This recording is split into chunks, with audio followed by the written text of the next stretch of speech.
Okay ji, Bismillahirrahmanirrahim. Now come towards the next topic, that is bonding and structure. Previous topic में कोई आपको issue हो, कोई question पूछना चाहें atomic structure, isotope के related, then you can ask once again. अगर आपने घर जाके पढ़ा होगा तो कोई ना कोई issue आया होगा, अगर आपने नहीं पढ़ा होगा तो obviously कोई issue. I'm telling the truth. So आपने नहीं पढ़ा. Thank you very much. अब हम आते हैं towards bonding and structure. नया topic, जरा बड़ा chapter है, थोड़ा याद भी करने वाला है, आपको अच्छी तरह समझने वाला भी है और लिखने वाला भी है. First of all, what is the bond? James Bond. What is a bond? Force of attraction that holds two or more than two atoms together. Bond एक एटम्स के दरमियान अट्रैक्टिव फोर्स का दूसरा नाम है. दो किस्म के बॉन्ड होते हैं, फिजिकल फोर्सेस, फिजिकल बॉन्ड्स और केमिकल बॉन्ड्स. आपने देखा होगा डिफरेंट एडहेसिव, लाइक जैसे मैंने यहाँ पे च्यू गम लगा रखी है दो एटम के दरमियान. So these are called physical bonds. अगर दो ऑब्जेक्ट को, दो सब्सटेंसेस को की सरफेसेस को आपस में जोड़ दें through any adhesive, that is also called bond. आपने शायद नाम सुना होगा समद बॉन्ड, कुछ चीजें चिपकाने के लिए, नग वगैरह मोती लगाने. So bond mean force of attraction that holds atoms together और समटाइम मॉलिक्यूल्स टुगेदर. वो आपके सिलेबस में नहीं है. उस फोर्स ऑफ अट्रैक्शन को बॉन्ड कहते हैं. ये बॉन्ड, ये अट्रैक्टिव फोर्सेस जन्म लेती हैं फिजिकली भी एंड सम टाइम केमिकली. यानी कि बॉन्ड फिजिकल भी हो सकता है, बॉन्ड केमिकल भी हो सकता है. हम जो पढ़ेंगे अभी वो सबसे ज्यादा केमिकल बॉन्ड पढ़ेंगे. फिजिकल बॉन्ड भी है एक, वो इतना ज्यादा आपके सिलेबस में नहीं है. So force of attraction that holds atoms together in a combined form, in a combined state is called bond. Bond कितनी टाइप के होते हैं आपके सिलेबस में? तो हम केमिकल बॉन्ड्स और उनकी टाइप्स पढ़ने जा रहे हैं. केमिकल बॉन्ड क्या होगा? अ बॉन्ड फॉर्म्ड और force of attraction developed by chemical mean. Chemical reaction से जो ताल्लुक बनता है एटम के दरमियान, उसको केमिकल बॉन्ड कहते हैं. A bond or the force of attraction formed due to or because of the chemical reaction is called chemical bond. There are three type of chemical bonds. Number one, पहला जो आप याद रखेंगे, that is ionic bond. ये chemical bond है, ionic bond. Chemical bond तीन है आपके सिलेबस में, हम पढ़ेंगे तीनों turn by turn. Number one, ionic bond. Electrostatic force of attraction that holds opposite ions together. एक बात याद रखें, जब भी आपसे डेफिनेशन पूछी जाए टिल योर ए लेवल और एफएससी, आपने ये टर्म लाजमी लिखनी है, इलेक्ट्रोस्टैटिक फोर्स ऑफ अट्रैक्शन. जो मैंने ऊपर बोला है आपको, फोर्स ऑफ अट्रैक्शन यही है जिसका एक्चुअल नेम, पूरा नाम इलेक्ट्रोस्टैटिक फोर्स ऑफ अट्रैक्शन. ये बॉन्ड का दूसरा नाम है. दुनिया का कोई भी बॉन्ड हो, कोई भी बॉन्ड आपसे पूछा जाए, आपने ये लफ्ज पहले लिखना है. इससे आपने आंसर की शुरुआत करनी है, इलेक्ट्रोस्टैटिक फोर्स ऑफ अट्रैक्शन. आगे बदल देना है. कैसे? Just have a look. Electrostatic force of attraction that holds opposite ions together is called ionic bond. जो अपोजिट आयंस को जोड़ के रखे फोर्स, उसको आयोनिक बॉन्ड कहते हैं. लेकिन उस फोर्स का पूरा नाम क्या है? Electrostatic force of attraction. So ये that is the complete definition of ionic bond. जब भी पूछें यही लिखेंगे आप. केमिकल बॉन्ड की तीन टाइप्स होती हैं. पहली टाइप मैंने आपको बोली आयोनिक बॉन्ड. क्या डेफिनेशन है? Electrostatic force of attraction that holds oppositely ions together, oppositely charged particles together is called ionic bond. Next one, covalent bond. Again देखें, मैं वही सेंटेंस, वही सेम चीज लिखी हुई है मैंने, इलेक्ट्रोस्टैटिक फोर्स ऑफ अट्रैक्शन. यहां पर भी वही है, यहां पर भी वही. आपने भी ऐसे ही करना है. अगेन सेम फोर्स अगर एटम्स को बांध के रखती है, उस फोर्स का नाम क्या है? Electrostatic force of attraction. अगर ये दो एटम्स को बांध के रखती है आपस में, होल्ड्स एटम्स टुगेदर, उस वक्त इसका नाम बोला जाएगा, लिखा जाएगा, पढ़ा जाएगा कोवलेंट बॉन्ड. फर्क यहां पर है, अपोजिट आयंस को जो जोड़ के रखे आयोनिक बॉन्ड, जो एटम्स को जोड़ के रखे वो कोवलेंट बॉन्ड. पीछे नाम सेम वही है. एक और टाइप भी है आपके सिलेबस में, that is called metallic bond. Again same नाम मैंने लिखा, शुरुआत की उससे, किससे की? Electrostatic force of attraction that holds positive nuclei and free electron. यहां पर आके मैंने स्टेटमेंट बदल दी और इसका नाम रखा जाएगा, बोला जाएगा, पढ़ा या कहा जाएगा मेटालिक बॉन्ड. बस ये तीन टोटल बॉन्डिंग है इस चैप्टर में जो हम पढ़ेंगे. लेकिन इनकी प्रॉपर बेसिक डेफिनेशन आपको आनी चाहिए. एमसीक्यूज हो तो यही थीम लगाना है, पेपर 2 हो तो यही लिखना है आपने, आपके फुल मार्क्स आएंगे, नंबर नहीं कटेंगे। सो इजी है, सभी में डेफिनेशन का शुरुआत इनिशियल पोर्शन सेम है। आगे आयोनिक बॉन्ड कहां बनता है, जहां पर अपोजिट आयंस हो। कोवलेंट बॉन्ड कहां बनता है, जहां एटम्स खड़े हो, नॉर्मल न्यूट्रल एटम आपस में जुड़ रहे हो। मेटालिक बॉन्ड कहां बनता है, जहां मेटालिक पॉजिटिव आयन हो और उसके बाहर इलेक्ट्रॉन घूम फिर रहे हो, वॉन्डरिंग कर रहे हो। So that is called metallic bond. यहां तक कोई चीज पूछना चाहे, सिंपल डेफिनेशन, सिंपल चीजें हैं आपको। Now come towards the next question. The question is why do atoms make bonds? क्या मजबूरी होती है एटम को कि वो बॉन्ड बनाते हैं? एक पिक्चर आपके सामने है, ये नियॉन का एक एटम है, नियॉन जिसके पहले शेल में 2 इलेक्ट्रॉन, आखिरी शेल में 8 इलेक्ट्रॉन। इस गैस का जनरल कॉमन नाम क्या है? Yes, noble gas. Why it is said to be noble gas? क्या है नोबल, क्यों कहते हैं? आउटर शेल को क्या होता है? फिर what do you mean by the completion of last shell? How it would be the stable one? These are called noble gases or inert gases. Yes, practically speaking, ये जो ग्रुप नंबर 8 है जिसमें neon भी शामिल है, ये chemically inert gases है, normal temperature pressure के ऊपर रखने। मालूम हुआ कि सिवाय एक गैस को छोड़ के जितने भी गैसेस हैं सबके आखिरी शेल में कितने इलेक्ट्रॉन हैं? 8। जितने भी रूल्स एंड लॉज बनाए गए हैं दुनिया में वो सारे नेचुरल चीजों से बनाए गए। जब ये मालूम हुआ कि ये रिएक्ट नहीं करती और इनमें क्या खूबी हो सकती है, कॉमनैलिटी क्या है, they all are hosting 8 electron in their last shell. फिर रूल बनाया गया कि ऐसा एटम वो बाय हुक और क्रुक इलेक्ट्रॉन लूज करके या गेन करके किसी तरह अगर आपने आखिरी शेल में 8 इलेक्ट्रॉन पूरे कर लेगा तो अमर हो जाए, लंबी उम्र पा जाएगा, फिर वो उसको फर्दर कोई थ्रेट्स नहीं होगी, उसको अपने आप को बदलना नहीं पड़ेगा उसके बाद। तो इसी तरह ये बेसिकली एक मेंटोर है बाकी एटम्स के लिए। So why do atoms make the bond? इसका क्वेश्चन अक्सर पूछते हैं। Every atom move towards stability और it would like to have the electronic configuration like the noble gases.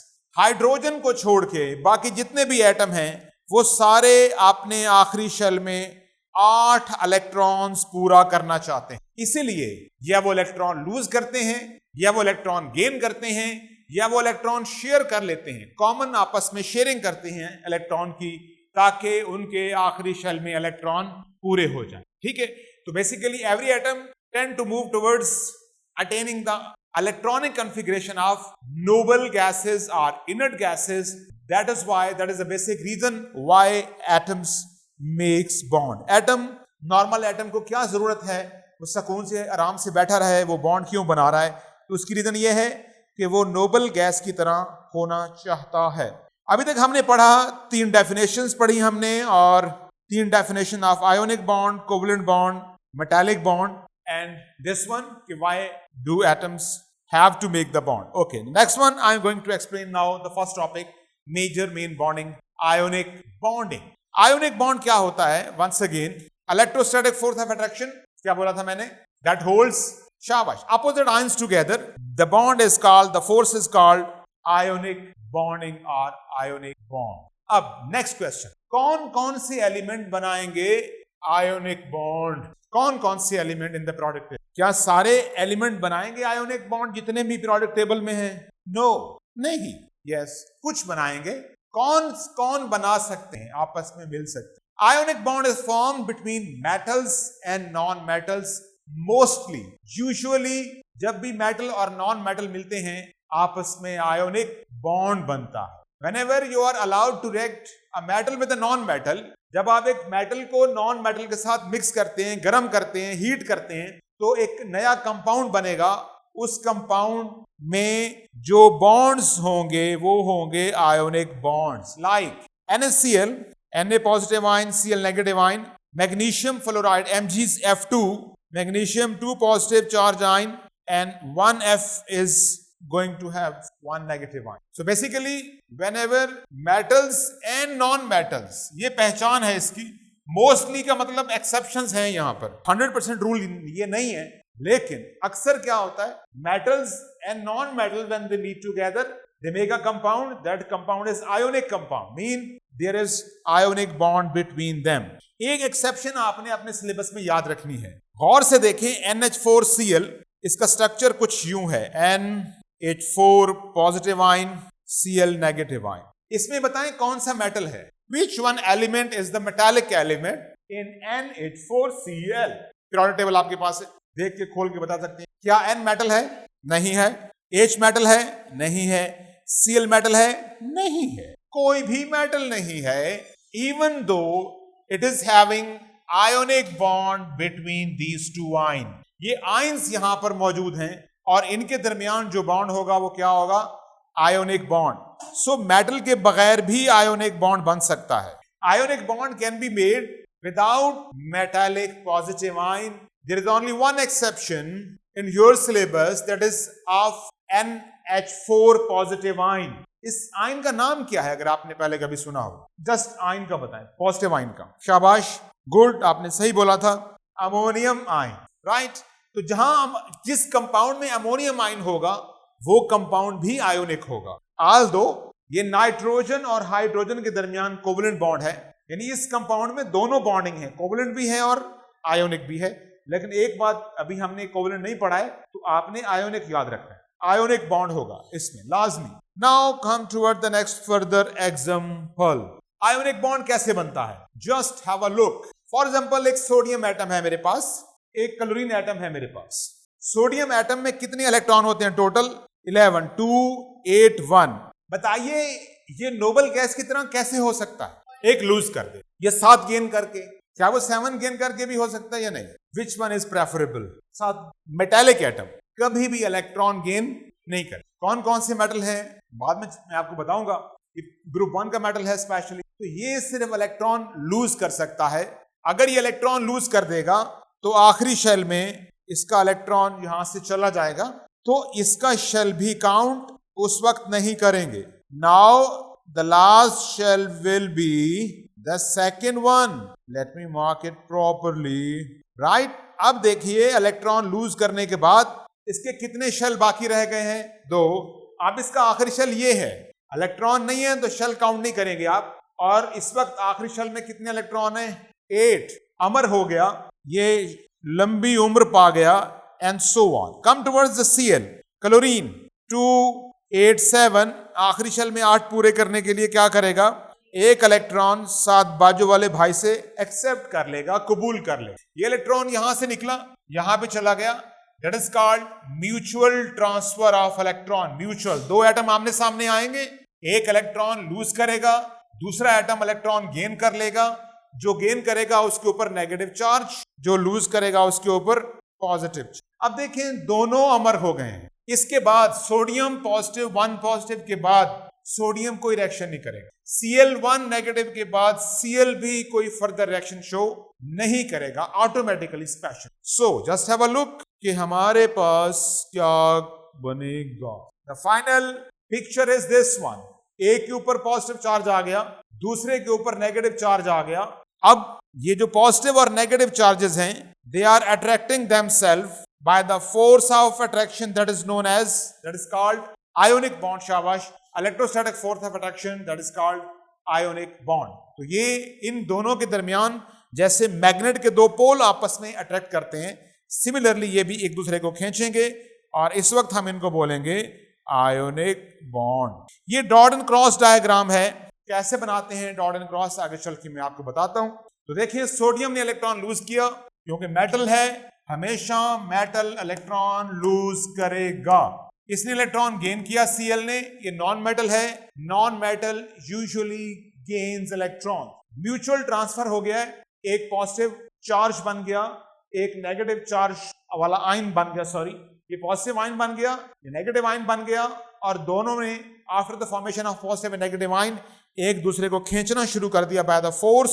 Come towards an other example. एक और चीज याद रखिएगा, जितने भी साल्ट हैं, अगर कोई आपसे पूछे कि आयोनिक कंपाउंड क्या होता है, तो जितने भी साल्ट और मेटल ऑक्साइड हैं, these are the basic example of ionic compound. तमाम साल्ट, जितने भी कोई भी साल्ट अगर लिखा हो उसके सामने दैट्स अ साल्ट, तमाम साल्ट आयोनिक कंपाउंड होते हैं, उनमें आयोनिक बॉन्ड होते हैं। और जहां मेटल और ऑक्सीजन खड़ा हो, मेटल और ऑक्सीजन हो, कोई भी कंपाउंड हो, वो भी सारे आयोनिक कंपाउंड होते हैं। तो ये 2 एग्जांपल हैं, 2 बातें आपने याद रखनी हैं as an example of ionic compound. Come towards next one.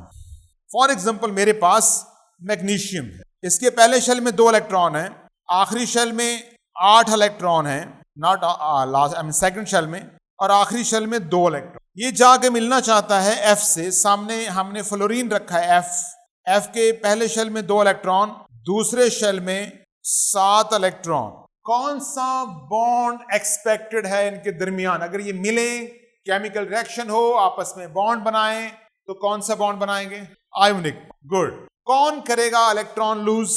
Correct. How many electron will be lost from magnesium? 2। 1 electron. आगे F जो है वो कितना इलेक्ट्रॉन गेन कर सकता है? 1। तो एक, आई एम सॉरी मैंने इसको क्रॉस से शो नहीं किया और वैसे भी वो गायब हो गया। Just have a look once again. Magnesium 2 8 2। इसके सामने है फ्लोरीन, जिसकी आखिरी शेल में 7 इलेक्ट्रॉन हैं, because it is the member of group 7 element. तो कौन इलेक्ट्रॉन लूज करेगा? मैग्नीशियम। कौन गेन करेगा? फ्लोरीन। मैग्नीशियम 2 इलेक्ट्रॉन लूज करना चाहता है, लेकिन F के पास गुंजाइश 1 इलेक्ट्रॉन एक्सेप्ट करने की है। उसके बाद इसका ऑक्टेट मीन 8 इलेक्ट्रॉन, ऑक्टेट बोलते हैं इसको, मुकम्मल हो जाएगा। सो एक और F एटम आएगा इसके करीब, सिमिलरली वो आके दूसरा इलेक्ट्रॉन रिसीव करेगा इससे, एंड इन दिस वे हमारे पास magnesium 2 positive and 2 mole of F negative ions बन जाएंगे। आप इस तरह भी बना सकते हैं, मैग्नीशियम 2 पॉजिटिव आयन, इसके बाहर जब भी आप ये इलेक्ट्रॉन रिमूव करेंगे तो इसके बाहर ब्रैकेट लगाएंगे, जिसके ऊपर नेगेटिव चार्ज आएगा उसके ऊपर भी आप ब्रैकेट लगाएंगे। So magnesium, where is the magnesium, आप ब्रैकेट लगाएंगे, लिखेंगे मैग्नीशियम, इसके बाहर 2 इलेक्ट्रॉन, आखिरी शेल। अब बच गए हैं 8 इलेक्ट्रॉन। कितने इलेक्ट्रॉन लूज किए इसने? 2। तो ऊपर लिखेंगे 2 पॉजिटिव चार्ज। तो ये फॉर्मेट है that is called dot and cross diagram of ionic compound. Bracket लगाना मीन डोमेन बताना जरूरी है। Same is the case. उसके बाद F नेगेटिव आयन के साथ भी यही सलूक करना है आपने। उसका स्ट्रक्चर आपने क्रॉस के साथ लिखना है। एक और फॉर्मेट भी हो सकता है, जस्ट हैव अ लुक। एक ब्रैकेट लगाइए, F लिखिए, पहला शेल, दूसरा शेल। इसके इलेक्ट्रॉन को आपने इस तरह के क्रॉस से शो करना है। आपकी मर्जी होती है, मेटल को और नॉन मेटल के इलेक्ट्रॉन को डिफरेंशिएट करना जरूरी है। यहां पर कितने इलेक्ट्रॉन्स आएंगे? 8। और इसके ब्रैकेट के ऊपर क्या चार्ज आएगा? 1 माइनस। एग्जैक्टली। अब बताइए जरा कि मैंने F के इलेक्ट्रॉन में एक डॉट क्यों लगाया? ये देखिए, आप इस तरह, that is a true picture of dot and cross diagram of MgF2। एक के इलेक्ट्रॉन्स को डॉट से, दूसरे के इलेक्ट्रॉन को आपने क्रॉस से शो करना है। MgF2। वो आपसे पूछ सकते हैं, अक्सर पेपर 2 में क्वेश्चन पूछते हैं, how there is the formation of MgF2। तो आपने डिस्क्राइब करना है, क्या करेंगे, कैसे करेंगे।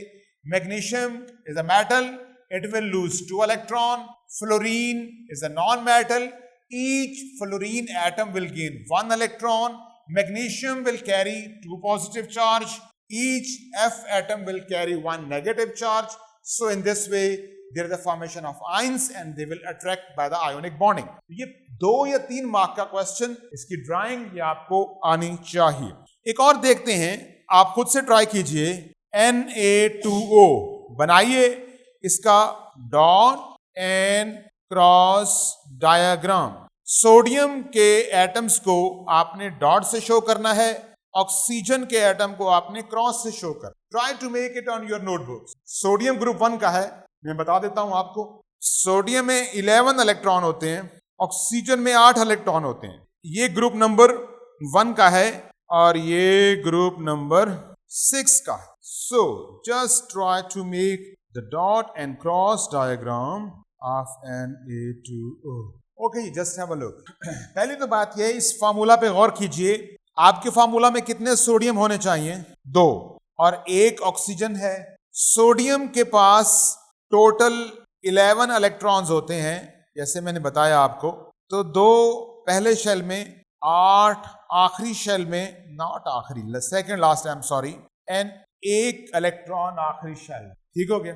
हमने पढ़ा हुआ है पहले इलेक्ट्रॉनिक कॉन्फ़िगरेशन कैसे बनानी है, ये लिखनी है। अब same is the case with other one. दूसरा सोडियम भी बिल्कुल इसी की तरह कॉपी होगा। जो डबल हो उनको जरा दूर दूर करके लिखें, दरमियान में स्पेस रखें, जर्नल स्पीकिंग। तो क्या होगा, बेसिकली क्या करेगा सोडियम, एक इलेक्ट्रॉन लूज करेगा, हर सोडियम एक इलेक्ट्रॉन लूज करवा दिया, शेल भी गया, एक इलेक्ट्रॉन लूज, शेल भी। Now this sodium has become one positive charge आइन, ये आइन बन गया है जिसके ऊपर वन पॉजिटिव चार्ज है। लिख लीजिए दोनों के ऊपर वन पॉजिटिव चार्ज। अब बारी आती है ऑक्सीजन की। टोटल कितने इलेक्ट्रॉन लूज किए आपने? 2, 2। तो एक अकेला बेचारा ऑक्सीजन कितने इलेक्ट्रॉन गेन करेगा? 2। ये ऑक्सीजन है, इसके पास पहले शेल में 2 इलेक्ट्रॉन थे और आखिरी शेल में कितने इलेक्ट्रॉन थे? 6। इसके आखिरी शेल में 6 इलेक्ट्रॉन, राइट। सो एक इलेक्ट्रॉन यहां से गया, ये भी ऑक्सीजन लेगा, यहां से जो एक इलेक्ट्रॉन आया है वो भी ऑक्सीजन लेगा। आपकी मर्जी है इसको यहां पर किसी डॉट एंड क्रॉस के साथ जोड़ दें, इकट्ठे लिख दें, but now because it has gain 2 electron, तो इसके ऊपर क्या चार्ज आएगा? So this is the dot and cross diagram of Na2O। Got it? यहां तक कोई चीज पूछना चाहें? एक क्वेश्चन और करते हैं। For example calcium Ca and that is 3N2, calcium nitride. Atomic number चाहिए आपको, गुड, थोड़ा डिफिकल्ट होगा, लेकिन calcium is going to have 20 electron overall and its group number is equal to 2, यानी कि उसके ऊपर क्या चार्ज आएगा? Each calcium will make positive 2 charge. Nitrogen is going to have 7 electron. It is a member of group 5 element. Mean इसके ऊपर क्या charge आएगा? -3। बताना बनाना आपने है, कैल्शियम को आपने डॉट से रिप्रेजेंट करना है और नाइट्रोजन के इलेक्ट्रॉन्स को आपने क्रॉस से रिप्रेजेंट करना है। थोड़ा लेंथी है लेकिन मुश्किल नहीं। ट्राई कीजिए, कोशिश कीजिए, गलत लिखिए कोई बात नहीं, लिखिए जरूर ताकि प्रॉपर प्रैक्टिस हो। सबसे पहले कैल्शियम कितने हैं वो लिखिए। आपने रूल्स को फॉलो करना है। टोटल 5 लिखेंगे, जरा स्पेस बना के रखिए, या चले ऊपर नीचे लिख दीजिए, कोई इशू नहीं है। प्रॉपर पॉजिटिव चार्ज लगाइए। एक और तरीका भी है, जैसे मैंने पहले बोला था, अगर कोई एक जैसे हैं तो उससे पहले आप 2 लिख सकते हैं, या उनसे पहले आप 3 लिख सकते हैं। एक ही दफा ड्रा करके उनके पीछे 2 या 3 लिख सकते हैं आप। कैल्शियम 20 इलेक्ट्रॉन है, 20 इलेक्ट्रॉन्स। सो कैल्शियम का पहले बनाइए, क्या बनेगा? पहले शेल में 2 इलेक्ट्रॉन होंगे, दूसरे शेल में 8 इलेक्ट्रॉन्स होंगे, तीसरे शेल में अगेन 8 इलेक्ट्रॉन होंगे, एंड आखिरी शेल में 2 इलेक्ट्रॉन होंगे। तो हर कैल्शियम का यही स्ट्रक्चर है। टोटल 3 कैल्शियम है। तो आप क्या करेंगे? पहले इनके आखिरी शेल्स को उड़ाएंगे। कैल्शियम का 2 इलेक्ट्रॉन गया और फिर शेल भी गया। The remaining is called calcium 2 positive ion. Got it? यहां तक बना लिया आपने? देखिए प्लीज बनाइए, तसल्ली से बनाइए, सुकून से बनाइए, कोई इशू नहीं। कैल्शियम से पहले कौन सा नंबर लिखूं? इस तरह के कितने आइन होंगे? 3। गुड, यहां लिखेंगे हम 3। 7। अब बारी है नेगेटिव आइन की। N नाइट्रोजन, उसके पहले शेल में कितने इलेक्ट्रॉन? 2। दूसरे शेल में कितने इलेक्ट्रॉन? 5। एक नाइट्रोजन कितने इलेक्ट्रॉन गेन कर सकता है? 3। गुड, 3 डॉट्स लगा दें कहीं पर भी क्रॉसेस के साथ। चेक करें क्या नाइट्रोजन के आखिरी शेल में 8 इलेक्ट्रॉन पूरे हो गए हैं? यस। ब्रैकेट लगाइए फिर बाहर, जितने इलेक्ट्रॉन इसने गेन किए हैं उतना नेगेटिव चार्ज बना दें। आपके फार्मूला में ऊपर देखें कितने नाइट्रोजन थे? 2। तो इस ब्रैकेट से पहले आप लिख देंगे 2, and that is the correct dot and cross diagram of calcium nitride.